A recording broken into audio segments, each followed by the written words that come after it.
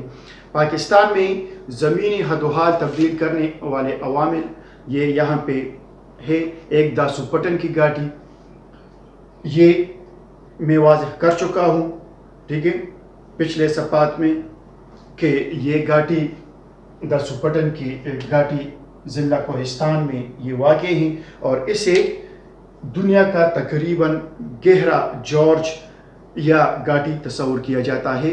اس کی گہرائی 6500 میٹر پہ مشتمل ہے۔ اس طرح مختلف وادیاں بنتی ہے۔ وادیاں کیسے بنتی ہیں یہ پورا ڈیٹیل ہم نے پچھلے صفحات میں پڑھا ہے۔ پھر اس کے ساتھ دریائے سندھ کا میدان ہے۔ دریائے سندھ کے میدان سے مراد وہ علاقے جن علاقوں میں دریائے سندھ ہو کر گزرتا ہے اور اس علاقے کے کھیتوں کو سیراب کرتا ہے، وہ دریائے سندھ کے میدان کہلاتے ہیں۔ پھر دو آبا، یہ نیا ٹاپک ہے۔ دو آبا اس علاقے کو کہتے ہیں جہاں پہ دو دریا ہو اور دو دریاؤں کے درمیان خشک جگہ ہو، علاقہ ہو، تو اس کو کہتے ہیں دو آبا۔ ذہن میں رکھیں، دو دریائے ہیں، فرض کریں دریائے جہلم ہے، ادھر دریائے راوی ہے، اور اس کے درمیان جتنا علاقہ آیا ہے یہ اس کا دو آبا کہلاتا ہے۔ پھر سندھ کا ڈیلٹا ہے، یہ ٹٹا بدین کے علاقے میں مشتمل ہے۔ یہ اس کی جتنی لمبائی ہے اسکوائر کلومیٹر میں، یہ بھی میں آپ کو بتا چکا ہوں۔ امید ہے یہاں تک آپ کو سمجھ آ گئی ہوگی۔ اگر اسی ٹاپکس میں کوئی بھی مسئلہ آپ کو درپیش ہے تو آپ ہمارے ساتھ شیئر کر سکتے ہیں۔ والسلام۔ اللهم انفعنا بما علمتنا وعلمنا ما ينفعنا وزدنا علما